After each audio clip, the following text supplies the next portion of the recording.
ഇസ്രായേലിനെ മോശ നയിച്ചതുപോലെ മിശിഹാനാഥൻ നമ്മെ നയിക്കും യാത്ര. ഇസ്രായേലിനെ മോശ നയിച്ചതുപോലെ മിശിഹാനാഥൻ നമ്മെ നയിക്കും യാത്ര. മരുഭൂച്ചൂടിൽ തളരും മനസ്സുകളിൽ സ്നേഹത്തെളിനീർ പെയ്തിറങ്ങും യാത്ര. പുറപ്പാട്, പുറപ്പാട്,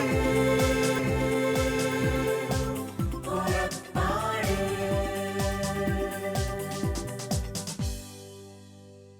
പുറപ്പാടിൻ്റെ പുതിയൊരു എപ്പിസോഡിലേക്ക് ലോകം മുഴുവനുള്ള ഷാലോം പ്രേക്ഷകരെ ഞാൻ സ്നേഹത്തോടെ സ്വാഗതം ചെയ്യുന്നു. ഇന്ന് സഭയുടെ ഐക്യത്തെ വിളിച്ചോതി അബുദാബിയിൽ വിവിധ സഭകളുടെ ആ വലിയ സാന്നിധ്യത്തെ അറിയിച്ചുകൊണ്ട് നമ്മോടൊപ്പം മർത്തോമ സഭയിലെ വൈദികരും CSI സഭയിലെ വൈദികനും അതുപോലെ തന്നെ ജ്ഞാനായ സഭയുടെ വൈദികനുമാണ് ആയിരിക്കുന്നത്. നമുക്ക് ഇവരെ ഒന്ന് പരിചയപ്പെടുത്താം. ആദ്യമായി മർത്തോമ സഭയിലെ പ്രകാശച്ചനിലേക്ക്. പ്രകാശച്ചൻ എവിടെയായിരുന്നു നാട്ടിൽ, അതുപോലെ തന്നെ ഇവിടെ വന്നിട്ട് എത്ര വർഷമായി, എല്ലാം ഒന്ന് പറയാമോ? ഞാൻ 2 വർഷങ്ങൾക്ക് മുമ്പാണ് ഈ അബുദാബി മാർത്തോമ ഇടവകയുടെ വികാരിയായിട്ട് ചുമതല ഏറ്റെടുത്തത്. ഞാനെത്തുന്നതിന് തൊട്ട് മുൻപ് കൽക്കട്ട മാർത്തോമ പള്ളിയുടെ വികാരിയായിരുന്നു. ഒപ്പം പാർട്ട് ടൈം ബിഷപ്സ് കോളേജിലെ അധ്യാപകനായിട്ടും ശുശ്രൂഷ ചെയ്തു വരികയായിരുന്നു. അതിനെ തുടർന്നാണ് ഇവിടെ എത്തിച്ചേരാനായിട്ട് ഇടയായിട്ടുള്ളത്. നാട്ടിൽ എവിടെയാണ് അച്ഛൻ്റെ? നാട്ടിലെൻ്റെ സ്വദേശം കൊട്ടാരക്കരയാണ്. അവിടെ എത്ര നാൾ ശുശ്രൂഷകൾ ചെയ്തു? ഞാനിപ്പോൾ ശുശ്രൂഷയിൽ 15ാമത്തെ വർഷത്തിലേക്ക് പ്രവേശിക്കുകയാണ്. ആണ്. നാട്ടിലെ അച്ഛൻ്റെ മാതാപിതാക്കന്മാരെയും കുടുംബത്തെയും ഒന്ന് പരിചയപ്പെടുത്താമോ? എൻ്റെ പിതാവ് VK എബ്രഹാം, എൻ്റെ മാതാവ് അന്നമ്മ എബ്രഹാം, എൻ്റെ കുടുംബ പേര് വട്ടപ്പറമ്പിൽ എന്ന് പറയും. കൊട്ടാരക്കരയ്ക്ക് സമീപം തലച്ചിറയാണ് സ്വദേശം. ആണ്. ചെറുപ്പത്തിലെ തന്നെ ദൈവവിശ്വാസത്തിൽ മാതാപിതാക്കന്മാരുടെ ജീവിതമാണോ, അതുപോലെ അല്ലെങ്കിൽ സഭയോട് ചേർന്ന വചനത്തിൽ ഒരു വൈദികനാകാനൊക്കെയുള്ള ഒരു ആഗ്രഹം എങ്ങനെയാണ് അച്ഛൻ്റെ ജീവിതത്തിലേക്ക് കടന്നു വന്നത്? ചെറുപ്രായം മുതൽ തന്നെ ദൈവാശ്രയ ബോധമുള്ള പരമ്പരാഗതമായി ക്രിസ്തു വിശ്വാസത്തിൽ അധിഷ്ഠിതമായ ഒരു മാർത്തോമ ഭവനത്തിലാണ് ഞാൻ ജനിച്ചു വളരപ്പെട്ടത്. കുടുംബത്തിൻ്റെ സ്വാധീനവും മാതാപിതാക്കളുടെ മാതൃകകളും എന്നെ ഈ ഒരു പാതയിൽ തന്നെ നിലനിർത്തുവാൻ സഹായിച്ചിട്ടുണ്ട്. എന്നാൽ തുടർന്ന് ജീവിതത്തിൻ്റെ ഓരോ ഘട്ടം പിന്നിടുമ്പോഴും ഈ ദൈവത്തെ സേവിക്കണം, മാനിക്കണം, ശുശ്രൂഷിക്കണം എന്നുള്ള അദമ്യമായിട്ടുള്ള താല്പര്യമാണ് ഈ ശുശ്രൂഷയിൽ തന്നെ നിലനിൽപ്പാനായിട്ട് ഇടയായിട്ട് തീർന്നത്. ഞാൻ അഖില കേരള ബാലജന സഖ്യം മലയാള മനോരമയുടേതാണ്. അതിൽ പ്രവർത്തിപ്പാൻ അവസരം ലഭിച്ചു. അതിൻ്റെ മേഖലാതലത്തിലൊക്കെ പ്രവർത്തിപ്പാനുള്ള ഭാഗ്യം ലഭിച്ചു. തുടർന്ന് മാർത്തോമ സഭയുടെ തന്നെ സ്റ്റുഡൻസ് കോൺഫറൻസ് എന്ന് പറയും, എല്ലാ വർഷവും കോളേജ് വിദ്യാർത്ഥികൾക്ക് വേണ്ടിയുള്ള സ്റ്റുഡൻസ് കോൺഫറൻസ്, അതിൻ്റെ സെക്രട്ടറിയായിട്ടൊരു വേള പ്രവർത്തിപ്പാനായിട്ട് അവസരം ലഭിച്ചു. അതിനെ തുടർന്ന് യുവജന സഖ്യം എന്ന് പറയുന്ന സഭയുടെ യുവജന വിഭാഗത്തിൽ പ്രവർത്തിപ്പാനായിട്ട് അവസരം ലഭിച്ചു. തുടർന്ന് ഇങ്ങോട്ട് ഓരോ ഘട്ടത്തിലും ദൈവം തമ്പുരാൻ ഒരുക്കി തന്ന ഓരോ സ്ഥാനങ്ങൾ ഏറ്റെടുപ്പാനും അതിലൊക്കെ പ്രവർത്തിപ്പാനുമായിട്ടുള്ള അവസരം ലഭിച്ചു. കുട്ടിക്കാലത്ത് തന്നെ ഒരു വൈദികരെ കാണുമ്പോഴുണ്ടാകുന്ന ആദരവും സ്നേഹവും ഒരു വൈദികനായി തീരാനുള്ള എൻ്റെ താല്പര്യത്തിന് മാറ്റുകൂട്ടി എന്നുള്ള കാര്യത്തിലും സംശയമില്ല. ഞാൻ തിരുവല്ല ടൈറ്റസ് സെക്കൻഡ് ടീച്ചേഴ്സ് കോളേജിലാണ് B.Ed പഠനം നടത്തിയത്. B.Ed പഠനത്തിന് ശേഷം ഗൂഡല്ലൂർ, നീലഗിരി, ഊട്ടിക്ക് സമീപത്തുള്ള സെൻറ്റ് തോമസ് മാർത്തോമ സ്കൂളിൽ 2 വർഷം അധ്യാപകനായി പ്രവർത്തിപ്പാനായിട്ട് അവസരം ലഭിച്ചു. അധ്യാപക വൃത്തിയിലുള്ള ആ താല്പര്യം തന്നെ വൈദിക വൃത്തിയിൽ എത്തിയപ്പോഴും ടീച്ചിങ് മിനിസ്ട്രിയിൽ അമിതമായിട്ടുള്ള താല്പര്യം ഉടലെടുക്കാനായിട്ട് ഇടയായിട്ട് തീർന്നു. തുടർന്ന് കോട്ടയം വൈദിക സെമിനാരിയിൽ BD പഠനം പൂർത്തീകരിച്ചു. അവിടെ നിന്ന് നേരെ കണ്ണൂരിലാണ് പോസ്റ്റിംഗ് ലഭിച്ചത്. കണ്ണൂരിൽ പേരാവൂരിനടുത്ത് കേളകം എന്ന് പറയുന്ന മാർത്തോമ പള്ളിയിൽ വയനാടിലെ മാനന്തവാടിക്കടുത്തുള്ള പേരിയ എന്ന് പറയുന്ന 2 പള്ളികളുടെയും വികാരിയായിട്ട് പ്രഥമ ശുശ്രൂഷ നിർവഹിക്കപ്പെട്ടത് അവിടെയാണ്. തുടർന്ന് കണ്ണൂർ ജില്ലയിലെ തന്നെ പരിയാരം മെഡിക്കൽ കോളേജിന് സമീപത്തുള്ള മാർത്തോമ ദിവ്യ നികേതൻ ഹോസ്പിറ്റൽ ഗൈഡൻസ് സെൻ്ററിൻ്റെ ഡയറക്ടറായി പ്രവർത്തിപ്പാൻ അവസരം ലഭിച്ചു. ഏകദേശം 5 വർഷം ആ സ്ഥാപനത്തിൽ പരിയാരം മെഡിക്കൽ കോളേജിൻ്റെ മുമ്പിൽ സാധുക്കളായിട്ടുള്ള രോഗികളെ സംരക്ഷിപ്പാനും സഹായിപ്പാനുമുള്ള പദ്ധതിയിൽ ഏർപ്പെട്ടു. ഇതിനെ തുടർന്ന് എൻ്റെ പ്രവർത്തന മേഖല മലപ്പുറം ജില്ലയുടെ ഒരു കോണിലുള്ള നിലമ്പൂർ പ്രദേശത്തേക്ക് മാറ്റപ്പെട്ടു. നിലമ്പൂരിൽ മാർത്തോമ മിഷൻ കോംപ്ലക്സ് എന്ന് പറയുന്ന ചുങ്കത്രയ്ക്ക് സമീപത്തുള്ള ഉപ്പട എന്ന സ്ഥലത്ത് സ്ഥിതി ചെയ്യുന്ന ആ സ്ഥാപനത്തിൻ്റെ ഒരു ഡയറക്ടറായി പ്രവർത്തിപ്പാനായിട്ട് അവസരം ലഭിച്ചു. അവിടെ ലഭിച്ച പ്രവർത്തന പരിധിയിൽ ചൈൽഡ് ഡെവലപ്മെൻറ്റ് സെൻറ്ററിൻ്റെയും സെൽഫ് ഹെൽപ്പ് ഗ്രൂപ്പുകളുടെയും അതുപോലെ അവിടെയുള്ള മിഷൻ പ്രവർത്തനങ്ങളുടെയും ഒക്കെ ചുക്കാൻ പിടിപ്പാനായിട്ട് ഇടയായിട്ട് തീർന്നു. അവിടെ തന്നെ നമുക്ക് മാർത്തോമ സഭയ്ക്ക് കരുണാലയം എന്ന പേരിൽ ഒരു ഓൾഡ് ഏജ് ഹോമുണ്ട്. അവിടെ ആ വയോധികരായിട്ടുള്ള ജനങ്ങളോട് ചേർന്ന് ശുശ്രൂഷ ചെയ്യുവാൻ തക്കവണ്ണം ദൈവം ഉപയോഗിച്ചു. അതിനെ തുടർന്ന് നമ്മുടെ പഠനത്തോടും പഠിപ്പിക്കലിനോടുമുള്ള താല്പര്യം മുൻനിർത്തി സഭയുടെ നിയോഗപ്രകാരം ബാംഗ്ലൂർ യുണൈറ്റഡ് തിയോളജിക്കൽ സെമിനാരിയിൽ ഉപരിപഠനാർത്ഥം മീഡിയ ആൻഡ് കമ്മ്യൂണിക്കേഷനിൽ MTH ചെയ്യുവാനായിട്ടുള്ള അവസരം ലഭിച്ചു. അവിടെ 2 വർഷം പഠിച്ചു. സഭയിൽ കമ്മ്യൂണിക്കേഷൻസും മീഡിയയും എങ്ങനെ പ്രയോജനപ്പെടുത്താം എന്നുള്ളതിനെ പറ്റിയുള്ള പഠനമാണ് നടത്തിയത്. അതിന്നും നമ്മുടെ ശുശ്രൂഷ മേഖലകളിലൊക്കെ പ്രയോജനപ്പെടുത്തണം എന്നുള്ള ആഗ്രഹത്തോടു കൂടെ മുന്നോട്ട് നീങ്ങുന്നു. എൻ്റെ MTH പഠനത്തിന് ശേഷം ഞാൻ ഡൽഹിയിലുള്ള നമ്മുടെ ഫരീദാബാദിലുള്ള മാർത്തോമ സെമിനാരിയിൽ നോർത്ത് ഇന്ത്യൻ സെമിനാരിയിൽ ക്രിസ്ത്യൻ മിനിസ്ട്രിയുടെ അധ്യാപകനായിട്ട് ജോയിൻ ചെയ്തു. അവിടെ 2 വർഷം അധ്യാപകനായി ശുശ്രൂഷ ചെയ്യുവാൻ തക്കവണ്ണം ഇടയായിട്ട് തീർന്നു. അവിടെയുള്ള നോർത്ത് ഇന്ത്യൻ ഗ്രാമങ്ങളിലൊക്കെ ജനിച്ചു വളരപ്പെട്ട വൈദിക വിദ്യാർത്ഥികളെ രൂപപ്പെടുത്തുന്നതിൽ എന്നാൽ കഴിവതുള്ള ശുശ്രൂഷകളൊക്കെ നിർവഹിപ്പാൻ തക്കവണ്ണം ദൈവം ഇടയാക്കി. ആ ശുശ്രൂഷ പല ഭാഷകളിലുള്ള കുഞ്ഞുങ്ങളോടുള്ള ഇടപെടൽ എനിക്ക് ഏറെ പ്രചോദനകരമായിട്ട് തീർന്നു. അതിനെ തുടർന്ന് ഏറ്റവും അവസാനമായിട്ടാണ് കൽക്കട്ടയിൽ പോകുവാനും അവിടെ ഇടവക ശുശ്രൂഷയിൽ ചേരുവാനും ബിഷപ്സ് കോളേജിലെ ഒരു പാർട്ട് ടൈം അധ്യാപകനായിട്ട് ശുശ്രൂഷ ചെയ്യുവാനുമൊക്കെ ദൈവം അവസരം തന്നത് 2 വർഷങ്ങൾക്ക് മുമ്പാണ്. സഭയുടെ നിയോഗപ്രകാരം അബുദാബി മാർത്തോമ ഇടവകയുടെ ഈ ചുമതലയിലേക്ക് വരുവാനായിട്ട് ഇടയായിട്ട് തീർന്നു. വളരെ സന്തോഷം കേൾക്കുന്നത് തന്നെ. കാരണം ഒരു സമയത്ത് ഞാൻ കേട്ടിട്ടുണ്ട് സഭയ്ക്ക് ഒരു ദേവാലയം പോലും ഇല്ലായിരുന്ന ഒരു കുർബാനയ്ക്ക് പോലും നിവൃത്തിയില്ലായിരുന്ന ഒരു മാർത്തോമ സഭയുടെ ഒരു വലിയ ആദ്യ കാലഘട്ടത്തൊക്കെ നമ്മുടെ മുൻ പൂർവികരൊക്കെ എത്രമാത്രം ഒരു വിശുദ്ധ ബലിക്ക് ബല കൊടുത്തിരുന്നെന്നും അതിനുവേണ്ടിയുള്ള സാഹചര്യങ്ങളുടെ പരിമിതിയെല്ലാം ഇന്ന് നമ്മുടെ സുന്ദരമായ ഒരു സ്ഥലത്ത് ഈ അറബി രാജ്യത്ത് നമുക്ക് ആരാധനയ്ക്ക് വേണ്ടി ഇത്രയും നല്ലൊരു ദേവാലയം മാർത്തോമ സഭയുടെ ദേവാലയം കാണുമ്പോൾ തന്നെ ഒത്തിരിയേറെ അഭിമാനമുണ്ട്. അപ്പോൾ ഇവിടെ വന്നിട്ട് അച്ഛൻ അത് ഇവിടുത്തെ വിശ്വാസികളും അവിടുത്തെ പ്രാർത്ഥനകളും എങ്ങനെ അച്ഛൻ വിലയിരുത്തുന്നു? നമ്മുടെ നോർത്ത് ഇന്ത്യൻ മിനിസ്ട്രിയും അതുപോലെ കേരളത്തിനുള്ളിലുള്ള ക്രിസ്ത്യൻ മിനിസ്ട്രികളും ഒക്കെ പരിശോധിച്ച് നോക്കുമ്പോൾ UAE-യിലുള്ള പ്രത്യേകിച്ച് അബുദാബിയിലുള്ള നമ്മുടെ മിനിസ്ട്രി ഏറെ വ്യത്യസ്തമായിട്ടുള്ള ഒരു ശുശ്രൂഷ രംഗമാണ്. അതിൻ്റെ കാരണങ്ങൾ പലതാണ്. ഒന്ന്, ഇവിടെയുള്ള മാർത്തോമ സമൂഹം അവരുടെ ഒരു സാമൂഹിക ഇടം എന്ന് പറയുന്നത് ദേവാലയമാണ്.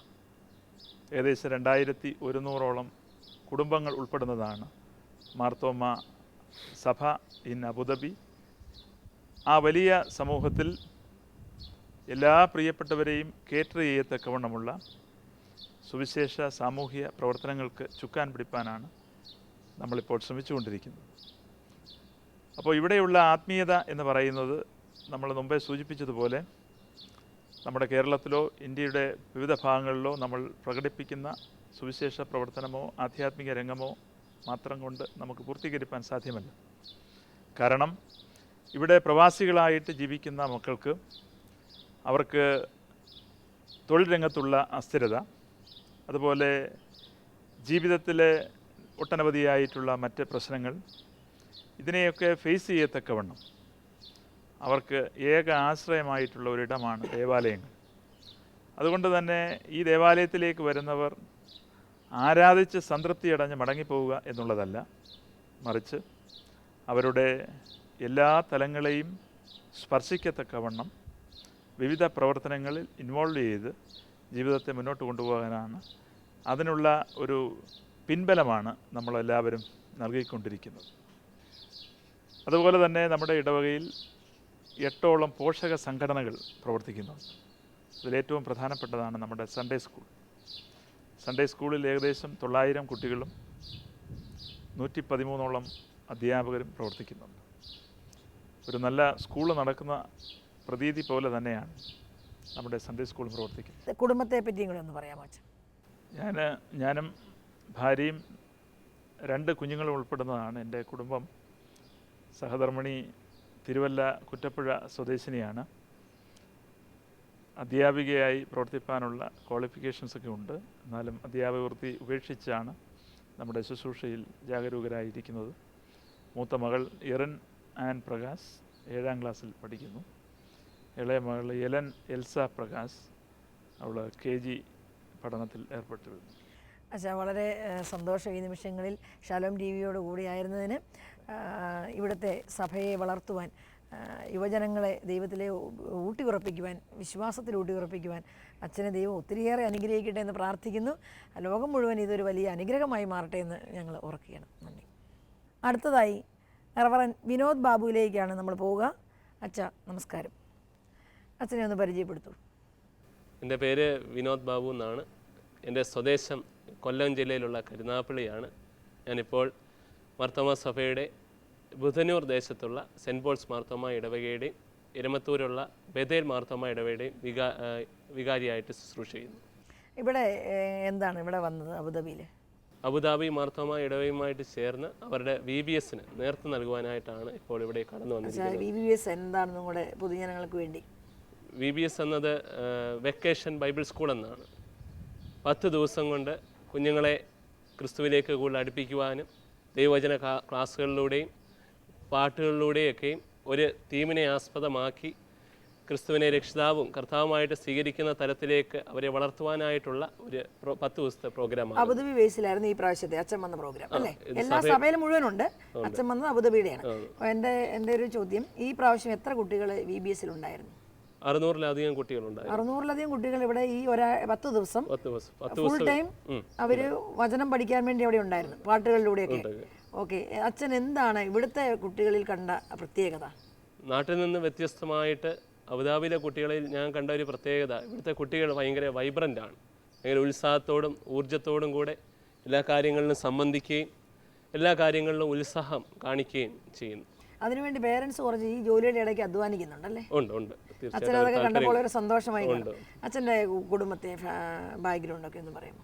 എൻ്റെ പിതാവ് ഡാനിയൽ ബാബു, മാതാവ് ലിസി ബാബു. എനിക്ക് 2 സഹോദരങ്ങൾ, വിനു, ജോൺ. ഞാൻ വിവാഹിതനാണ്. എൻ്റെ ഭാര്യയുടെ പേര് ആശ. അച്ഛന് ഇവിടെ നിന്നല്ല, ലോകത്തിൽ എവിടെ ശുശ്രൂഷ ചെയ്താലും ഒരു യുവ വൈദികൻ എന്നുള്ള നിലയ്ക്ക് യുവജനങ്ങളെ ഒത്തിരിയേറെ സ്വാധീനിക്കാൻ പറ്റുമെന്ന് അച്ഛന് തോന്നുന്നുണ്ട്. അവർക്ക് വേണ്ടി എന്താണ് അച്ഛനൊന്ന് പറയാനുള്ളത് ഈ കാലഘട്ടത്തിനനുസരിച്ച് ജീവിക്കുമ്പോൾ? യുവജനങ്ങളെ സംബന്ധിച്ചിടത്തോളം എനിക്ക് കുറച്ച് യുവജനങ്ങളെയൊക്കെയും സ്വാധീനിക്കുവാൻ സാധിച്ചിട്ടുണ്ട്. എന്നാൽ യുവജനങ്ങളുമായിട്ട് കൂടുതൽ അടുത്തിടപഴകാനായിട്ട് ഇതുവരെ അവസരങ്ങളൊന്നും ലഭിച്ചിട്ടില്ല. ഭാവി വരുന്ന കാലങ്ങളിൽ ചിലപ്പോൾ അപ്രകാരം ഒരു അവസരം ലഭിക്കുമ്പോൾ അത് അപ്രകാരം എൻ്റെ യുവത്വം വേണ്ടവിധം വിനിയോഗിക്കാൻ സാധിക്കുമെന്നാണ് ഞാൻ പ്രതീക്ഷിക്കുന്നത്. അച്ഛന് യുവജനങ്ങളോട് ഇന്നത്തെ കാലഘട്ടം ഒരു പരിധി വരെ ഒത്തിരിയേറെ ഫൈറ്റുള്ള കാലഘട്ടമാണ്. എല്ലാ മീഡിയയുടെയും നെഗറ്റീവ്നെസ് മുഴുവൻ ഇവരുടെ മുന്നിലുണ്ട്. അവരോട് പറയാനൊരു വാക്ക്, കുഞ്ഞുങ്ങളോട്, യുവജനങ്ങളോടൊക്കെ. ഇന്ന് മീഡിയയൊക്കെയും അതിൻ്റെ അതിപ്രസരത്തിൽ നിൽക്കുന്ന ഒരു കാലഘട്ടത്തിലാണ് നാം ജീവിക്കുന്നത്. എന്നാൽ ഇതിൻ്റെയൊക്കെയും പിന്നിലുള്ള ചതിക്കുഴികളിൽ ചെന്ന് നമ്മുടെ യുവജനങ്ങളും കുഞ്ഞുങ്ങളും ഒന്നും വീഴരുതെന്നാണ് എനിക്ക് അവരോട് പറയാനുള്ളതും പ്രാർത്ഥനയും. അച്ഛാ, പ്രാർത്ഥനയിൽ ഓർക്കുക, ഈ പ്രദേശത്തിന് വേണ്ടിയും അതുപോലെ നാട്ടിലെ എല്ലാ ശുശ്രൂഷകളിലും അച്ഛൻ വളരെ നന്നായിട്ട് ശോഭിക്കട്ടെ എന്ന് ഞങ്ങൾ പ്രാർത്ഥിക്കുന്നു. സഭയ്ക്കൊരു അലങ്കാരമായി, അനുഗ്രഹമായി മാറട്ടെ. നന്ദി. ഇനി നമ്മൾ അബുദാബി സെൻറ്റ് ഗ്രിഗോറിയസ് ജ്ഞാനായ ദേവാലയത്തിലെ വൈദികനായ ഏരിയാസ് അച്ഛനെയാണ് ശ്രവിക്കുക. അച്ഛ നമസ്കാരം. അച്ഛൻ എത്ര വർഷമായി ഇവിടെ വന്നിട്ട്? ഇവിടെ വന്നിട്ട് ഞാൻ 3 വർഷം തികയുന്നു. 3 വർഷമായി. വൈദികനായിട്ട് എത്ര വർഷമായി? ഞാൻ വൈദികനായിട്ട് 27 വർഷം കഴിഞ്ഞ് 28ാമത്തെ വർഷത്തിലേക്ക് പ്രവേശിച്ചു. 28 വർഷമായി. അപ്പോൾ അതിന് മുമ്പ് ആദ്യമേ തന്നെ അച്ഛൻ്റെ കുടുംബം ഒന്ന് പറയാമോ? എൻ്റെ കുടുംബം പിതാവ് മാതാവ് മരിച്ചുപോയി, ഭാര്യ 2 മക്കൾ. പിന്നെ വീട് സ്ഥലം പിതാവ്? പിതാവിൻ്റെ പേര് ചെറിയാനെന്ന്, മാതാവിൻ്റെ പേര് മറിയാമ്മ എന്നാലും, വൈഫിൻ്റെ പേര് മറിയാമ്മ, മക്കളുടെ പേര് ദിബിൻ, ദീപ. നാട്ടിലെവിടെയാണ്? നാട്ടിൽ കോട്ടയത്ത് പൂവന്തുരുത്ത് എന്ന് പറയുന്നത്. പൂവന്തുരുത്ത്. ഓക്കെ. അച്ഛൻ്റെ ബാല്യകാലവും പഠനവും ഒക്കെ എവിടെയായിരുന്നു? ഞാൻ എൻ്റെ ബാല്യകാലം പൂവന്തുരുത്തിൽ തന്നെയായിരുന്നു. പള്ളം CMS സ്കൂളിലും CMS ഹൈസ്കൂളിലും പിന്നെ അതുപോലെ CMS കോളേജിലുമായിട്ടാണ് കോട്ടയം ഭാഗം കൊണ്ടായിരുന്നു. പിന്നെ വൈദിക പഠനം നടത്തിയത് കുളന്തുരുത്തി ഉദയഗിരി സെമിനാരിയിലാണ്. ദൈവവിളിയെപ്പറ്റി ഒരു ആഗ്രഹം, ഒരു ബോധ്യമൊക്കെ എങ്ങനെയാണ് ആ കാലഘട്ടത്തിൽ അച്ഛൻ്റെ മനസ്സിൽ? എനിക്ക് വളരെ ചെറുപ്പം മുതലേ, എൻ്റെ ഓർമ്മയുള്ളപ്പോൾ മുതലേ ഞാൻ അച്ഛനാകണം എന്നുള്ളത് ആ ഒരു ആഗ്രഹത്തിൽ മാത്രമേ വളർന്നു. പക്ഷേ വീട്ടുകാർ പലതും പ്രോത്സാഹിപ്പിച്ചിട്ടുണ്ടെങ്കിലും ഞാനത് വീണില്ല. അതുപോലെ 10ാം ക്ലാസ് കഴിഞ്ഞപ്പോൾ എനിക്ക് ജോലിയൊക്കെ വാഗ്ദാനം ചെയ്തു. പക്ഷേ ഞാൻ ആ ജോലി വേണ്ട, വൈദികനാകുന്നെങ്കിൽ ജോലി ചെയ്യുന്നെങ്കിൽ അത് ക്രിസ്തുവിന് വേണ്ടിയുള്ളൂ എന്നുള്ള ഒരു തീരുമാനത്തിൽ വന്നു. ഞാൻ വളരെ ചിലപ്പോൾ 5ാം ക്ലാസ് മുതൽ വിശുദ്ധ ദേവാലയത്തിലെ മദ്ബഹായിലെ ശുശ്രൂഷകനായിട്ട് കയറി തുടർന്ന് ആ ഒരു വൈദിക പദവിയിലേക്ക് എന്നെ നയിച്ചു. ഇവിടെ നമ്മുടെ ദേവാലയത്തിൽ എത്ര അംഗങ്ങളുള്ള ദേവാലയമാണ്? ഞങ്ങൾക്ക് ഇവിടെ 150 അംഗങ്ങളോടുണ്ട്. ഞങ്ങളൊരു ചെറിയ സമൂഹമാണ്, ജ്ഞാനായ സമൂഹം എന്ന് പറയുന്നത്. അതെ. അവരെ വിശുദ്ധ കുർബാനയ്ക്ക് ഏകദേശം ഈ കുഞ്ഞുങ്ങളൊക്കെ എല്ലാവരും എത്തുമോ? ഞങ്ങൾ എല്ലാ കുഞ്ഞുങ്ങളും എത്തും. ഒരു 10-400 പേരോട് അടുത്ത് വരുന്നുണ്ട്. സൺഡേ സ്കൂൾ അങ്ങനെയുള്ളതൊക്കെ സൺഡേ സ്കൂളുണ്ട്, യൂത്തിൻ്റെ പ്രവർത്തനമുണ്ട്, വനിതാ സമാജമുണ്ട്. സഭയോട് ചേർന്ന് ഇവരെല്ലാവരും ഉണ്ട്. എല്ലാ പ്രവർത്തനങ്ങളും ഈ ജോലിയുടെ ഇടയ്ക്കും അച്ഛൻ പറയുമ്പോൾ ഈ അൽമായർ അച്ഛനോടൊപ്പം ഉണ്ട്. എല്ലാത്തിനും അച്ഛനെ സഹായിക്കാൻ വൈദികരുണ്ടോ? വേറെ എനിക്ക് ഞങ്ങളുടെ ഇടവകയിൽ റാന്നിയിലുള്ള ഒരു മധുരക്കൊട്ടച്ഛനായിട്ട് അച്ഛനുണ്ട്. പക്ഷെ അച്ഛന് ഒരു ഇടവകയുടെ ചാർജ് ഇല്ല. പറ്റുന്ന പോലെ സഹായിക്കുന്നു. അച്ഛൻ്റെ ഒരു വലിയ ആഗ്രഹം, ഒരു സ്വപ്നം ഈ മരുഭൂമിയിൽ എന്താണ് അച്ഛൻ? മരുഭൂമിയിൽ ദൈവത്തെ മറ്റുള്ളവർക്ക് കാണിച്ചു കൊടുക്കാനായിട്ട് ഇത്രയും ആകണം. അതാണ് എൻ്റെ ഒരു ആഗ്രഹം. ദൈവത്തിൻ്റെ രാജ്യം ഇവിടെയും സ്ഥാപിതമാകണം. ഈ അറബി രാജ്യത്ത് നിന്ന് ദൈവത്തിന് വേണ്ടി ഇത്രയും കാര്യങ്ങൾ ചെയ്യാൻ ദൈവം നൽകിയ അനുഗ്രഹത്തെ അച്ഛൻ എങ്ങനെ കാണുന്നു? ഏറ്റവും വലിയ അനുഗ്രഹമായിട്ട് ഞാൻ കാണുന്നത്. വളരെ സന്തോഷം. ദൈവം എനിക്ക് ഇത്രയും തന്നതിൽ ഞാൻ ദൈവത്തെ വളരെ നന്ദിപ്പെടും. ഒരു വർഷം നമ്മൾ ആരും പ്രതീക്ഷിക്കാത്തല്ലേ ഈ രാജ്യത്ത് ഇതുപോലെ പ്രാർത്ഥനാ സൗകര്യമുണ്ടെന്നുള്ളത്. അതിലൊക്കെ നമ്മുടെ സഭ നമുക്ക് തരുന്ന സപ്പോർട്ട്, അല്ലെങ്കിൽ ഇവിടെ ജനങ്ങൾ, മറ്റ് സഭകളുടെ എല്ലാ ഐക്യം, ഇതെല്ലാം അച്ഛന് വളരെയേറെ സന്തോഷമുണ്ടാക്കുന്നു എന്നാണ് വിശ്വസിക്കുക അല്ലേ? അതെ, എനിക്ക് വളരെ സന്തോഷമുണ്ട്. ഞാനിപ്പം ഇവിടെ ഞങ്ങളുടെ എക്യുമെനിക്കൽ ഒരു KCC എന്ന് പറയുന്നൊരു പ്രസ്ഥാനമുണ്ട്, അതിൻ്റെ പ്രസിഡൻ്റായിട്ട് നിൽക്കുന്നു. അപ്പം എല്ലാ സഭയുമായിട്ട് അതുപോലെ ബന്ധമുണ്ട്. അതെ, ക്രിസ്തുവിൻ്റെ സഭയിൽ നമ്മളെല്ലാം ഒന്നാണെന്നുള്ള ബോധ്യമുണ്ട്. അച്ഛാ, മറ്റു മനുഷ്യർക്ക് വേണ്ടി, ലോകത്തിൻ്റെ നാനാഭാഗങ്ങളിലിരിക്കുന്ന പ്രേക്ഷകർക്ക് വേണ്ടി അച്ഛന് പറയാനുള്ള ഒരു സന്ദേശം, ഈ മരുഭൂമിയിൽ ഇതുപോലെ പ്രാർത്ഥിക്കാൻ സമയം കണ്ടെത്തുന്ന ഒരു പറ്റം ജനങ്ങളെ നമ്മൾ കണ്ടല്ലോ, അച്ഛന് എന്താണ് പറയാനുള്ളത്? ഇന്ന് ലോകത്തിൽ അസമാധാനം കൊടികുത്തി വാണിരിക്കുകയാണ്. അത് ക്രിസ്തു ലോകത്തിന് കൊടുക്കുന്ന സന്ദേശം എന്ന് പറയുന്നത് സമാധാനത്തിൻ്റെയാണ്. ആ സമാധാനം ലോകത്തിലുണ്ടാകാനും തക്കവണ്ണം ക്രിസ്തുവിൻ്റെ ആ ഉപദേശങ്ങൾ, വചനം നമ്മളിൽ പ്രാവർത്തികമാക്കണം. അതിന് ലോകത്തിന് സമാധാനം. അതെ, അച്ഛൻ്റെ ആഗ്രഹം ലോകം മുഴുവൻ സമാധാനത്തില്ല, ക്രിസ്തുവിൻ്റെ സമാധാനം എല്ലാവർക്കും കിട്ടണമെന്നാണ്. അപ്പോൾ ഇവിടുത്തെ സഭയുടെ പ്രവർത്തനത്തെ അച്ഛനൊന്ന് പറയാമോ? അച്ഛൻ, ഞങ്ങളുടെ ജ്ഞാനായ സഭ എന്ന് പറയുന്നത് AD 345 ജ്ഞായിത്തോമ്മൻ്റെ നേതൃത്വത്തിൽ ഈ മലങ്കരയിൽ കുടിയേറി പാർത്തതാണ്. ജ്ഞായിത്തോമ്മൻ ഇവിടെ വരുന്ന സമയത്ത് ഇവിടെ ക്രിസ്ത്യാനികളായിട്ട് ആളുകളെ കണ്ടു. പക്ഷേ ആരാധനയ്ക്കോ അതിനുള്ള സൗകര്യങ്ങളോ അതിനെ നയിക്കാനുള്ളതായ ഒരാളുകൾ ഇല്ലായിരുന്നു. അതനുസരിച്ച് അദ്ദേഹം തിരികെ ഇടയസാലേക്ക് പോയി അവിടുന്ന് ആരാധനയ്ക്ക് ആവശ്യമായ സാധനങ്ങളും പുരോഹിതരും ഷമ്മാശന്മാരും ആയിട്ട് മലങ്കരയിൽ വന്ന് കുടിയേറി പാർത്ത് സുവിശേഷീകരണമാണ് ആ കുടിയേറ്റത്തിൻ്റെ ലക്ഷ്യം. ആ ലക്ഷ്യം ഇന്നും ഇവിടെ നടന്നു വരുന്നു. ഞങ്ങൾക്ക് മിഷൻ പള്ളികളുണ്ട്, പക്ഷേ ഞങ്ങളുടെ പ്രത്യേകത എന്ന് പറഞ്ഞാൽ കാരണം ഒരു യഹൂദ പാരമ്പര്യം അതെ. ഞങ്ങൾക്ക് ഉള്ളതുകൊണ്ട് ഞങ്ങളുടെ ആ സഭയിലേക്ക് ആരും ചേർക്കില്ല, പക്ഷേ പ്രത്യേക പള്ളികൾ വെച്ച് അവർക്ക് ആരാധനാ സ്വാതന്ത്ര്യം കൊടുക്കും. ഞങ്ങൾ ഒരു പ്രത്യേക സമൂഹമായിട്ട് ഇന്നും നിലനിൽക്കുകയാണ്. അതെ, അത് ഒരു ചരിത്രമാണ് ഇപ്പോൾ അച്ഛൻ പറഞ്ഞത്. നമ്മൾ പഠിച്ചിട്ടുണ്ടത് ജ്ഞാനായ തൊമ്മൻ എന്ന് പറഞ്ഞ ഒരാളുടെ വരവും അതിൻ്റെ പ്രവർത്തനങ്ങളും അതേ തുടർന്നുള്ള ആരാധനാ സംവിധാനങ്ങളുമാണ് അച്ഛൻ പറഞ്ഞത്. അതിൽ ഇന്നും ആ നിലനിൽക്കാനുള്ള കൃപ ദൈവം നൽകുന്നു എന്നുള്ളതാണ്. അതിവിടെ കലർപ്പില്ലാതെ അതേപോലെ നിൽക്കുന്നു. അതെ, അത് എന്നും നിലനിൽക്കട്ടെ എന്ന് നമ്മൾ പ്രാർത്ഥിക്കുന്നു വെച്ചാൽ നന്ദി. അബുദാബി CSI ചർച്ചിൻ്റെ വൈദികനായ പോൾ പി മാത്യു അച്ഛനെ നമുക്ക് കേൾക്കാം.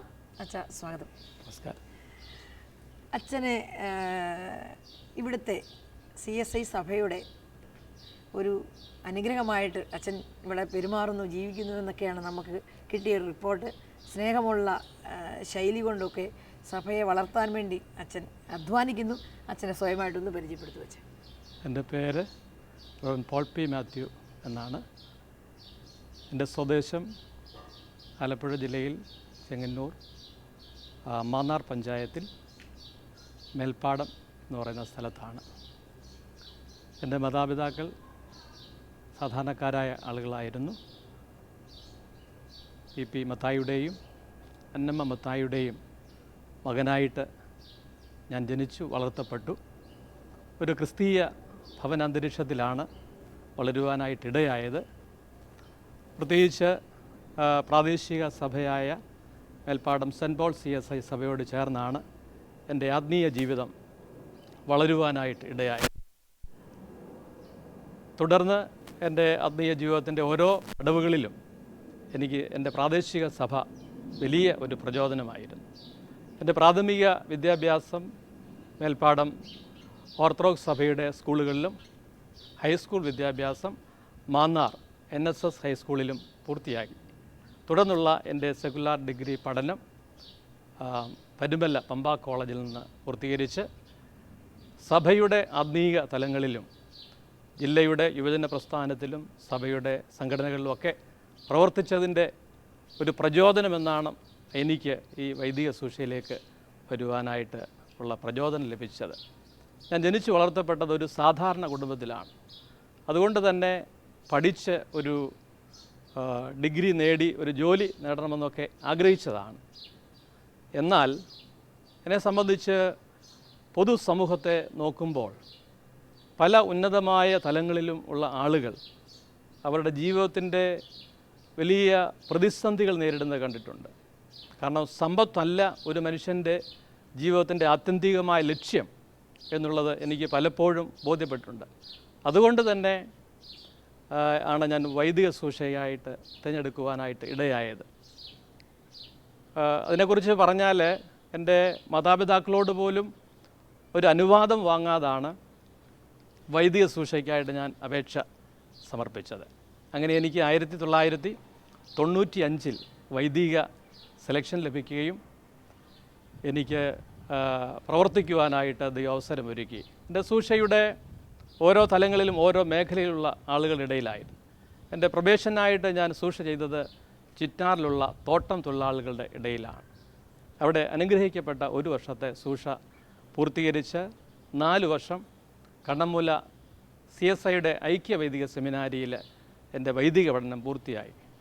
തുടർന്ന് കൊറ്റനാട്, ഡൽഹി, ചാമവിള, കാട്ടാമ്പാക്ക് തുടങ്ങിയ ഇടവകളിൽ സൂക്ഷ ചെയ്തതിന് ശേഷമാണ് ഞാൻ അബുദാബി ഇടവകയുടെ വികാരിയായിട്ട് ഇവിടെ വരുന്നത്. വളരെ സന്തോഷം. അച്ഛൻ്റെ ഒരു ജീവിതത്തിൽ ദൈവം ഇടപെട്ടതാണ് ഇപ്പോൾ ഒരുപക്ഷെ നമ്മളിപ്പോൾ കേട്ടത്.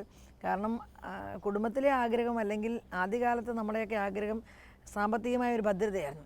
എന്നാൽ അതിനേക്കാളൊക്കെ വലുതാണ് ദൈവത്തിൻ്റെ വലയം, കരുണയുടെ വലയം എന്നുള്ളൊരു വലിയ ബോധ്യമാണ് അച്ഛനെ ഇങ്ങനെയാകെ. പക്ഷേ അവിടുത്തെ രാജ്യവും നീതി അന്വേഷിച്ചപ്പോൾ അച്ഛൻ എന്തിനെങ്കിലും കുറവുണ്ടോ? ഒന്നിനും പറയും. അതാണ് അവിടെ ദൈവം നടത്തിയ വഴികൾ, ദൈവം നടത്തിയ വഴികളെ ഓർത്താൽ ഇങ്ങനെ ഇവിടെ ഈ പ്രദേശത്ത് വരുവാനും സൂക്ഷ ചെയ്യാമെന്ന് ഒരിക്കൽ പോലും വിചാരിച്ചതാണ്. എങ്കിലും ദൈവം നടത്തിയ വഴികൾ വളരെ അത്ഭുതകരമാണ്. ഈ മരുഭൂമിയിലെ വിശ്വാസം അച്ഛൻ കണ്ടിട്ട് അച്ഛൻ എത്രയധികം സന്തോഷമുണ്ട് അച്ഛൻ? പ്രത്യേകിച്ച് നമ്മുടെ നാട്ടിൻപുറങ്ങളിൽ നിന്ന് വ്യത്യസ്തമായിട്ടുള്ള ഒരു നല്ല ആത്മീയ അന്തരീക്ഷം, തീഷ്ണത ഇവിടെ ഉണ്ട് എന്നുള്ളതാണ്. കാരണം പ്രാർത്ഥനയ്ക്കും ആരാധനയ്ക്കും ഉള്ള ആളുകളുടെ താല്പര്യം വളരെ കൂടുതലാണ്. നാട്ടിൻപുറങ്ങളിൽ നമ്മുടെ പള്ളികളിൽ ആരാധനയ്ക്കോ പ്രാർത്ഥനയ്ക്കൊക്കെ ഒന്നും ആളുകൾ വരുന്നില്ല എന്നുള്ളതാണ്. അതുപോലെ സൺഡേ സ്കൂളിനാണെങ്കിൽ പോലും വളരെ തീവ്രതയോടുകൂടെ കുഞ്ഞുങ്ങളെ അയക്കുവാനായിട്ട് മാതാപിതാക്കൾ ശ്രമിക്കുന്നു എന്നുള്ളതാണ്. അതെ, ഇത് കാണുമ്പോൾ നാട്ടിലിരിക്കുന്നവർ ചിന്തിക്കണം, തീർച്ചയായും ഇവിടുത്തെ വിശ്വാസത്തെ ഇത്രയും ലിമിറ്റേഷനുള്ള ഈ രാജ്യത്ത് കുഞ്ഞുങ്ങൾക്ക് വേണ്ടിയും സഭയുടെ എല്ലാ പ്രവർത്തനങ്ങളിലും അൽമായർക്ക് ഈ ജോലിക്കിടയ്ക്ക് നാട്ടിലേക്കാളും ജോലി ഇവിടെയാണ്, റിസ്ക് ഉള്ളതും ടെൻഷൻ ഉള്ളതും എല്ലാം. അതിനിടയ്ക്ക് അവർ ഇത്രയും സമയം കണ്ടെത്തുമ്പോൾ നാട്ടിലെ സാഹചര്യമുള്ള സർവ്വ മാതാപിതാക്കന്മാരോടും അച്ഛൻ എന്താണ് അച്ഛൻ പറയാനുള്ളത്? തീർച്ചയായിട്ടും നമ്മുടെ ജീവിതത്തിൽ നമ്മുടെ തലമുറകളെ ദൈവരാജ്യത്തിന് കൊള്ളാവുന്നവരായി വാർത്തെടുക്കുവാനുള്ള ഉത്തരവാദിത്വം മാതാപിതാക്കൾക്കുണ്ട്. അതിന് സഹായകരമായിട്ടാണ് ഓരോ പ്രാദേശിക സഭകളും നിലകൊള്ളുന്നത്. അതെ അച്ഛൻ, നമ്മളിപ്പോൾ പല വൈദികരോട് ഇവിടെ തന്നെ സംസാരിക്കുന്നുണ്ട്. എല്ലാവരും പറഞ്ഞത് എൻ്റെ അപ്പനും അമ്മയും കാണിച്ചു തന്ന വിശ്വാസമാണ് ഞാൻ തുടരുന്നതെന്നാണ് വൈദികർ എല്ലാവരുടെയും അനുഭവം പറയുക. അപ്പോൾ അതിൻ്റെ അർത്ഥം എന്ന് പറഞ്ഞാൽ മാതാപിതാക്കന്മാർക്കാണ് ഏറ്റവും സ്വാധീനിക്കാൻ പറ്റില്ല. തീർച്ചയായും. അപ്പം അടുത്ത തലമുറയ്ക്ക് പകർന്നു കൊടുക്കേണ്ട വിശ്വാസം ഓടി നടക്കുന്നതിനിടയ്ക്ക് മറന്നു പോകുന്നുണ്ടോ വെച്ചാൽ എങ്ങനെയാണ്? ഇപ്പോഴത്തെ കാലഘട്ടം അനുസരിച്ച് മാതാപിതാക്കന്മാർ ഒരു പക്ഷേ നമ്മുടെ നിങ്ങൾക്കൊക്കെ കിട്ടിയ അതേ തീഷ്ണത ഇന്ന് മാതാപിതാക്കന്മാർക്ക് മക്കൾക്ക് പകർന്നു കൊടുക്കാൻ പറ്റുന്നുണ്ടോ? കഴിയുന്നില്ല എന്നുള്ളതാണ്. അല്ല, ജോലിയുടെ തിരക്കും അതുപോലെ തന്നെ മീഡിയയും എല്ലാം അല്ലേ? ഒരു പക്ഷേ പരിധി പലരും വൈദികർ തന്നെ പറയുന്നത് ഒരിത്തിരി സമയം കിട്ടിയാൽ അപ്പോൾ കുട്ടികളെ അല്ലെങ്കിൽ മാതാപിതാക്കന്മാർ ഉൾപ്പെടെ ടി വിയുടെ മുന്നിലാവുന്നു. സംസാരിക്കാനോ ദൈവത്തിന് വേണ്ടി അപ്പം സമയം ചെലവഴിക്കാനോ പറ്റുന്നില്ല. അത് കുറയുകയാണ്. അതിനനുസരിച്ച് പ്രശ്നങ്ങളും കൂടിക്കൊണ്ടിരിക്കുന്നു, സ്നേഹമില്ലായ്മയും എല്ലാം അല്ലേ? അപ്പം അതിനെല്ലാം ഒരു വിരുദ്ധമായിട്ട് കുഞ്ഞുങ്ങളെ ദൈവസ്നേഹത്തിൽ വളർത്തണം എന്നുള്ളതാണ് അച്ഛൻ്റെ ആഗ്രഹം. തീർച്ചയായിട്ടും. അച്ഛൻ്റെ മക്കള്, എൻ്റെ കുടുംബം, എൻ്റെ ഭാര്യ സുധമോള് ഒരു ടീച്ചേഴ്സ് ക്വാളിഫിക്കേഷൻ കഴിഞ്ഞ് എന്നോടൊപ്പം സുഷയിൽ പങ്കാളിത്തം വഹിക്കുന്നു. മക്കൾ 2 പേരാണ്. മൂത്ത മകൻ പ്രോമിസ് പോള്, രണ്ടാമത്തെ മകൻ പ്ലസൻറ്റ് പോള്. അവർ 8ലും 5ലുമായി പഠിച്ച് പുതിയ ക്ലാസ്സിലേക്ക് പ്രവേശനം ലഭിച്ചു. ദൈവം ഈ മരുഭൂമിയിൽ അച്ഛനെ അനേകരെ ക്രിസ്തുവിലേക്ക് അടുപ്പിക്കാൻ സഹായിക്കട്ടെ എന്ന് പ്രാർത്ഥിക്കുന്നു.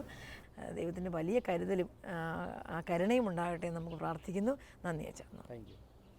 വിവിധ സഭകളുടെ ഐക്യവും സ്നേഹവും ഇവിടുത്തെ വിശ്വാസത്തെ, പുതിയ തലമുറയുടെ ജീവിതങ്ങളെ നന്നാക്കി കൊണ്ടുവരുവാൻ വേണ്ടി ദൈവം നിയോഗിച്ച വൈദികരെയും അവരുടെ പ്രവർത്തനങ്ങളെയുമാണ് നാം ഇന്ന് കേട്ടത്. ഇവരുടെ ഓരോ നിമിഷവും ജീവിതവും ലക്ഷ്യവുമെല്ലാം ഇവിടുത്തെ വിശ്വാസത്തെ ഊട്ടിയുറപ്പിക്കുക, അത് വളർത്തുക എന്നുള്ളതാണ്.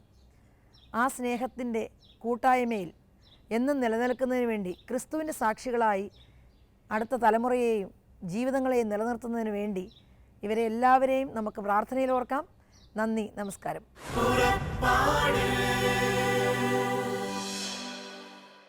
ഈ പ്രോഗ്രാമിനെ കുറിച്ചുള്ള നിങ്ങളുടെ വിലയേറിയ അഭിപ്രായങ്ങളും നിർദ്ദേശങ്ങളും ഇമെയിലിലൂടെ ഞങ്ങളെ അറിയിക്കുക. purappadu.uae@gmail.com. പരിശുദ്ധാത്മവരങ്ങളാലെന്നും ഹൃദയത്തിനകതാരു നിറയ്ക്കും യാത്ര.